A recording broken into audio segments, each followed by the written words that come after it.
रंगो रंग बंदे ने पता लगदा ही नहीं, गल्लां करन पे सब खुदा दियां।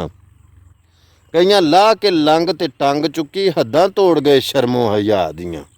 तेरे जय नादान की समझन, हिकमतां उस बेपरवाह दियां। कसूरमंदा तू जाने ना इल कोको, ते गल्लां करें फना ते बका दियां। बेहतरीन जिंदगी गुजारन दा बेहतरीन उसूल ये वे कि तुहाडी वजह तो कोई दुखी ना होवे, तुहाडी वजह तो कोई बेसकून ना होवे, परेशान ना होवे, कोई आवाज़ार ना होवे। याद रखियो जे अज अगर तुसी किसी नूं परेशान करोगे, दुखी करोगे, किसी नूं दुखी करके तुसी सुख नहीं पा सकते। मुकाफात अमल ये कुदरत दा अटल फैसला है, मतलब जो तुसां बीजना है उन्होंने तुसां वढना ही वढना है। दूसरे नंबर ते बात ये वे कि अगर तुहाडे होण दे नाल किसी नूं तुहाडा कोई फायदा नहीं ना, तो याद रखियो तुहाडे ना होण दे नाल किसी दा नुकसान भी कोई नहीं। सो अगर तुसी है वो तो किसी दा फायदा होना चाहिए, और अगर तुसी नहीं हो तो तुहाडी किते कमी महसूस होनी चाहिए कि अज एक शख्सियत साडे विच मौजूद नहीं। और अगर तुसी है हो तो तुहाडा किसी नूं फायदा नहीं, और अगर तुसी नहीं तो तुहाडा मतलब किसी नूं कोई नुकसान नहीं। तो मैनूं ये दसो हाँ कि ये जीना भी काहदा जीना है।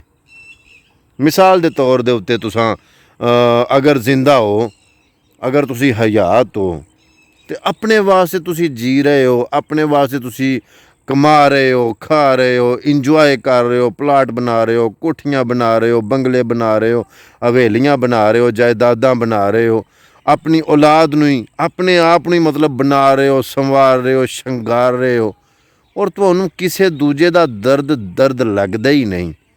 वो बाबा जी इशफाक फरमांदे ने ना कि असल इंसानियत होवे, कि असल इंसान होवे जिहड़ा किसी दूसरे दा दर्द खुद महसूस करे। फरमांदे ने अपना दर्द ते जानवर भी महसूस करते हैं। इंसानियत ये वे कि बंदा किसी दूजे दा दर्द भी महसूस करे, किसी दूजे दी पीड़ नूं भी अपनी ही पीड़ समझे कि यार ए ओदा दर्द है, ये मेरा दर्द है। जे इस्लामी टच दईए इस गल नूं ते मेरे हजूर सल्लल्लाहु अलैहि वसल्लम फरमांदे ने कि मुसलमान एक जिस्म दी मानिंद ने।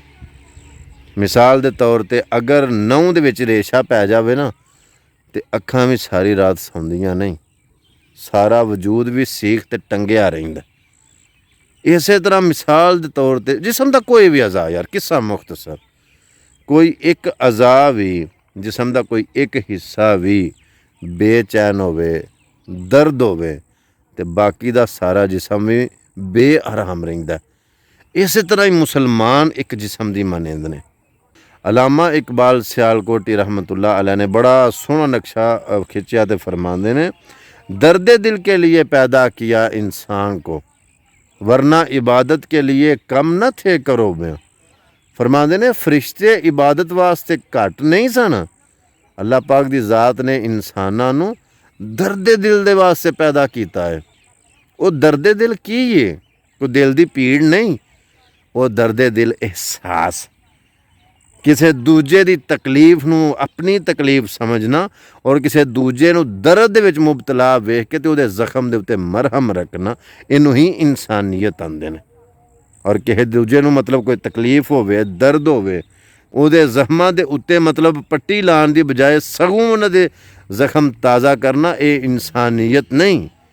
अल्लाह पाक दी ज़ात सानू सारिआं नूं दूजिआं दे दर्द दा दारू बनण दी तौफीक देवे, और सानू हकीकी लफ्ज़ां दे विच इंसान बनाए।